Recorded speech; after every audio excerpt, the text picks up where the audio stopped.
नमस्कार विद्यार्थी मित्र. मागील तासिकेमध्ये आपण उद्योगाच्या स्थानिकीकरणावर परिणाम करणाऱ्या आर्थिक घटकांचा अभ्यास पाहिलो होतो. तर आजच्या तासिकेमध्ये आपण उद्योगधंद्याच्या स्थानिकीकरणावर परिणाम करणाऱ्या राजकीय आणि इतर घटकांचा अभ्यासणार आहोत. या राजकीय घटकामध्ये सर्वप्रथम आपण शासकीय धोरणांचा अभ्यास करणार आहोत. उद्योगधंद्याच्या स्थानिकीकरणासाठी सरकारी धोरण हे देखील अनुकूल असावे लागते. म्हणजेच राजकीय दृष्टिकोनातून हे उद्योगधंद्यांचे विचार घेऊनच शासनामार्फत अनेक औद्योगिक धोरणे उद्योगांना प्रोत्साहन देत असलेलं, आर्थिकदृष्ट्या मागासलेल्या प्रदेशाच्या विकासाचा दृष्टिकोन लक्षात घेऊन तेथे शासन अर्थसहाय्य विकासाचा दृष्टिकोन लक्षात घेऊन तेथे शासन अर्थसहाय्य जमीन, पाणी आणि वाहतूक व संदेशवहनाच्या सोयीसुविधा उपलब्ध करून देते. अशा प्रदेशामध्ये उद्योग स्थापित करणारे उद्योगपती आणि उद्योजकांना शासन कर सवलत, विपणनासंबंधी सल्ला, आयात आणि निर्यातीच्यासाठी सुविधा देखील प्रदान करते. विद्यार्थी मित्रांनो, उद्योगधंद्याच्या स्थानिकीकरणासाठी शासकीय धोरणे हे एक अतिशय प्रभाव टाकणारे घटक असलेले आहेत. उद्योगधंदा स्थापन करत असताना शासकीय धोरणे अनुकूल असणे अत्यंत महत्त्वाचे असलेले आहे. म्हणजेच उद्योगाचे स्थानिकीकरण करत असताना विविध सोयीसुविधा उपलब्ध करून देणे हे अधिक महत्त्वाचे असलेले आहे. औद्योगिकदृष्ट्या विकसित भागाचा विकास होण्यासाठी सरकार नवीन उद्योग निर्मितीला प्रोत्साहन देत असलेला आहे. बघा, औद्योगिक दृष्टिकोनातून जर विचार केला तर त्या ठिकाणी जे विकसनशील देश असतील किंवा विकसित देश असतील अशा प्रदेशामध्ये शासकीय धोरणे काय केलेले असते, नवीन नवीन उद्योगांना प्रोत्साहन देत असलेला आहे. आणि हे प्रोत्साहन देत असताना त्यांना विविध प्रकारच्या सेवा सुविधा उपलब्ध करत असलेला आहे. म्हणजे सरकार काय करत असते, हे उद्योगधंदे स्थापन करत असताना स्वस्त जमीन, पाणी पुरवठा, वीज एवढंच नाही तर त्या ठिकाणी पायाभूत सुविधा देखील त्या उद्योगधंद्यांना पुरविले जात असलेला. अशा स्वरूपातून शासकीय धोरणे हे उद्योगधंद्यांना प्रोत्साहित करत असलेला होतो. जर या उलट काही शासकीय धोरणानुसार काही प्रदेशामध्ये उद्योगांना प्रोत्साहन दिले जात नाही, म्हणजे अशा प्रदेशामध्ये उद्योगांना बंदी आणली जात असलेली. एखाद्या प्रदेशातील जर विचार केला तर त्या ठिकाणी जे काही प्रदेशाला अनुसरून हे उद्योगधंदे स्थापन करत असताना ते प्रतिकूल जर असेल तर अशा प्रदेशामध्ये हे उद्योगधंदे किंवा औद्योगिकरण कारखानदारी स्थापन केले जात नसलेले.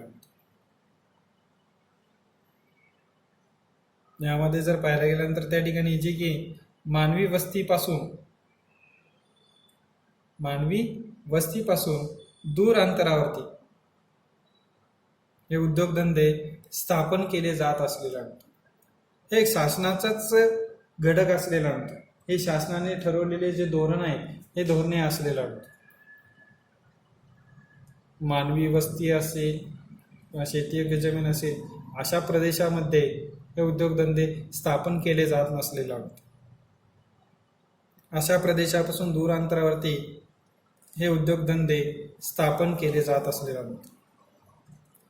काही प्रदेशाच्या बाबतीत जर विचार केलं तर त्या ठिकाणी शासकीय धोरणे हे प्रतिकूल असलेले आहेत. ते प्रदेशाला अनुसरून हे प्रतिकूल असलेलं आहे. म्हणून उद्योगाच्या स्थानिकीकरणावरती या शासकीय धोरणाचा प्रभाव पडत असलेला आहे. यानंतरचा घटक आहे विशेष आर्थिक क्षेत्र. औद्योगिक उत्पादनासाठी विकसित केल्या जाणाऱ्या अशा क्षेत्रांची किंवा प्रदेशाची स्थापना करण्यास सरकार विशेष प्राधान्य देते. काय सांगितलेलं आहे? औद्योगिक उत्पादनासाठी विकसित केल्या जाणाऱ्या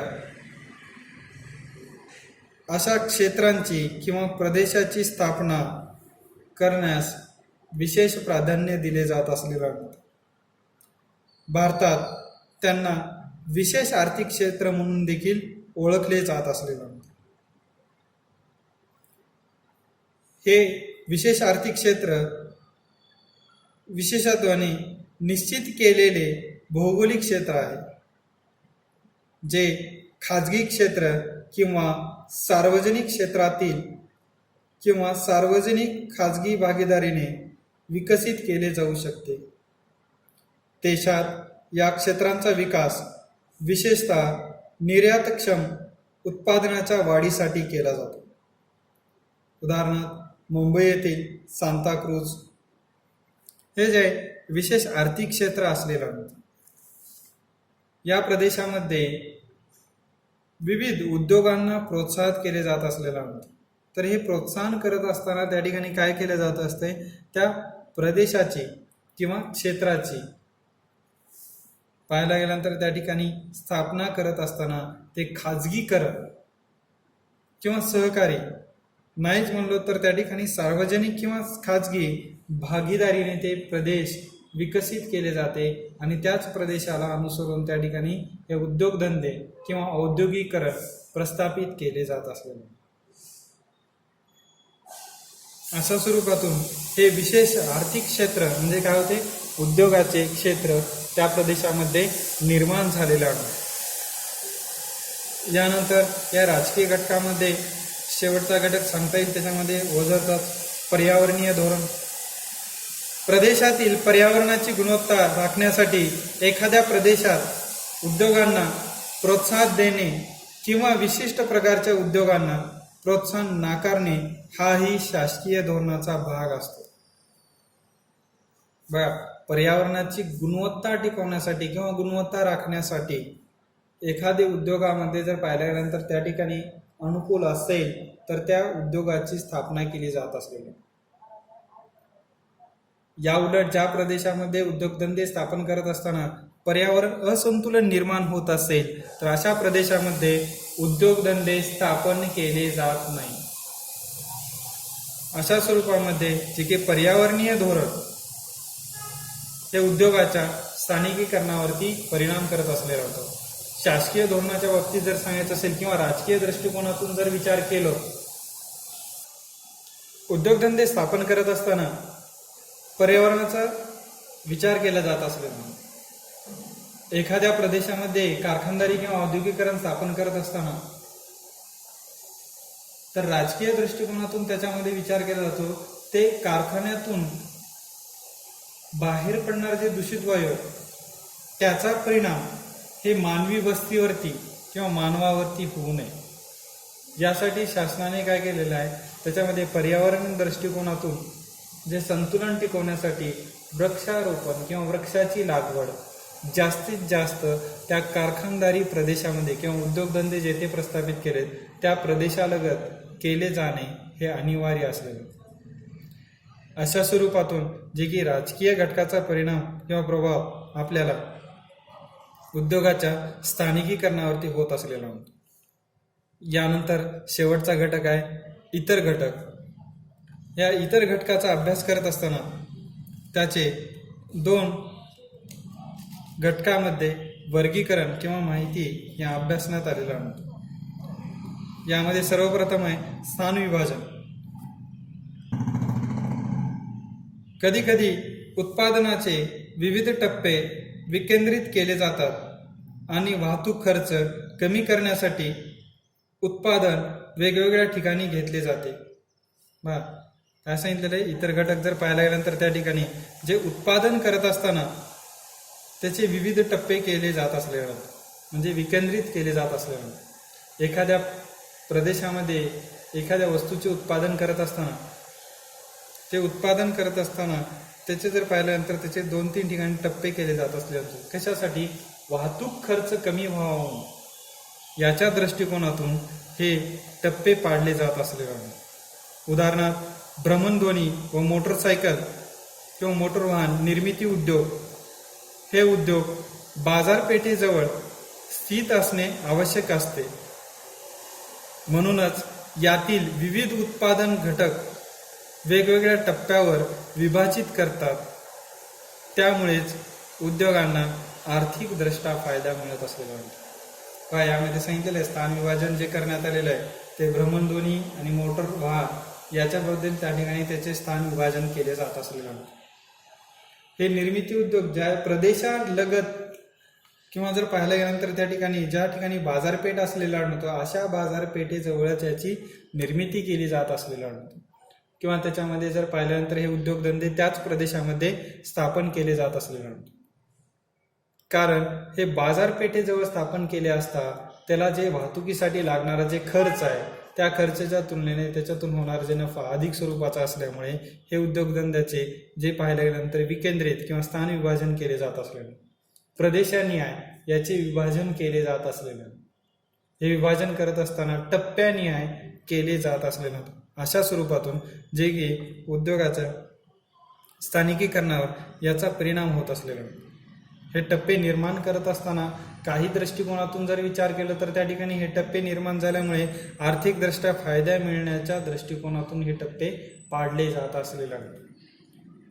उदाहरणार्थ जर पाहिल्यानंतर एखाद्या मोटर वाहनाचं स्पेअर पार्ट तयार करत असताना काही ठिकाणी विविध प्रदेशामध्ये टप्पेनिहाय किंवा प्रदेशानिहाय त्या ठिकाणी त्याची निर्मिती केली जात असलेलं, अशा स्वरूपातून त्या ठिकाणी आर्थिकदृष्ट्या फायदा मिळवण्याचा प्रयत्न हे उद्योगधंदे किंवा कारखानदारी करत असलेले आहेत. यानंतरचा शेवटचा घटक आहे जे की उद्योगाचे केंद्रीकरण. सुविधांच्या उपलब्धतेमुळे एखाद्या प्रदेशात उद्योग स्थापित होतो. या प्रदेशातील सुविधांचा आयात वापर करण्याची संधी लक्षात घेऊन अनुमापी अनुकूलतेच्या तत्वानुसार या प्रदेशात कालांतराने इतर उद्योग स्थापित होतात. यामुळे सदर प्रदेशात उद्योगाचे केंद्रीकरण होते.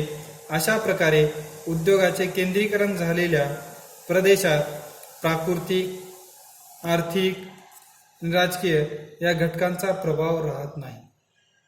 अशा औद्योगिक प्रदेशाचे वैशिष्ट्य म्हणजे अशा ठिकाणी एकमेकांना पूरक उद्योग स्थापित झालेले आढळतात. बघा, अनुमापी जर पाहायला गेल्यानंतर त्या ठिकाणी हे उद्योगधंद्याच्या बाबतीत अतिशय महत्वाचा घटक असलेला म्हणतो. हे काय सांगताय? अनुमापी अनुकूलता म्हणजे काय सांगता येईल? उद्योगाच्या स्थानिकीकरणावर परिणाम करणाऱ्या काही प्रमुख सुविधांच्या उपलब्धतेमुळे एखादा मोठा उद्योग प्रदेशातच स्थापित होत असलेला. एखादा मोठा उद्योग त्याच प्रदेशामध्ये, म्हणजे याच्यामध्ये सांगता येईल उदाहरणार्थ लोहपोलाद एकदा अशा प्रकारे उद्योग स्थापित झाला की या मोठ्या उद्योगावर आधारित लोहपोलाद उद्योग ज्या ठिकाणी स्थापन होतात त्याच्यावर आधारित किंवा त्यावर अवलंबून असणारे अशा अनेक उद्योगाच्या सानिध्यात अवलंबून असणारे पूरक किंवा सहाय्यक असे अनेक उद्योगधंदे या उद्योगाकडे आकर्षिले जात असलेला नाही. काय सांगितलेलं आहे? जर यामध्ये सांगता येईल जे की लोहपोलाद उद्योग आहेत किंवा लोहपोलाद कारखाने जेथे स्थापन केले जाते ते कारखाने स्थापन करत असताना त्याच्यावर आधारित त्याच्या आसपास विविध उद्योगधंदे स्थापन केले जात असलेले. म्हणजे पाहिल्यानंतर जगभरात ज्या प्रदेशात लोहपोलाद कारखाने सुरू करण्यात आले होते त्याच्या आसपासच्या प्रदेशात म्हणजे कारखान्याच्या पक्क्या मालावर आधारित असणारे भांडी तयार करणे, गाड्याचे सुट्टे पार्ट तयार करणे, सांगाडे किंवा मोटर गाड्या निर्मिती करणे असे जर पाहिल्यानंतर त्या ठिकाणी वेगवेगळे जे उद्योग अशा प्रदेशामध्ये स्थापित केले जात असलेले. अशा केंद्रीकरणामुळे नव्याने येणाऱ्या उद्योगांना अनुमापी अनुकूलतेचा फायदा मिळून कमी भांडवलात जास्त फायदा मिळविता येतो. म्हणजे काय होते? त्यावर आधारित जर एखादी उद्योगधंदे स्थापन केला असता, म्हणजे कारखानदारी उद्योगाच्या बाबतीत जर लोहपोलाद कारखानदारी उद्योगाच्या बाबतीत जर विचार केला त्याच्या इतर त्यावर आधारित इतर उद्योग स्थापन करून त्याच्यातून आर्थिक फायदा जास्त मिळवत असलेला होतो आणि त्यावरच आधारित हे वेगवेगळे उद्योगधंदे त्यामध्ये मानव स्थापन केले जात असलेले होतो. उदाहरणार्थ त्यामध्ये सांगितलेलं आहे जे काही गाड्याचे सांगाडे असतील, गाड्यांचे भांडी तयार करणे असतील, रेल्वे गाड्या निर्मिती, रेल्वे इंजिन इत्यादीचे उत्पादन त्या प्रदेशामध्ये केले जात असलेलं होतं. अशा स्वरूपातून जे की उद्योगाच्या स्थानिकीकरणावरती परिणाम करणाऱ्या प्राकृतिक, आर्थिक, राजकीय आणि इतर घटकांचा अभ्यास आपण अभ्यासला आहोत. धन्यवाद.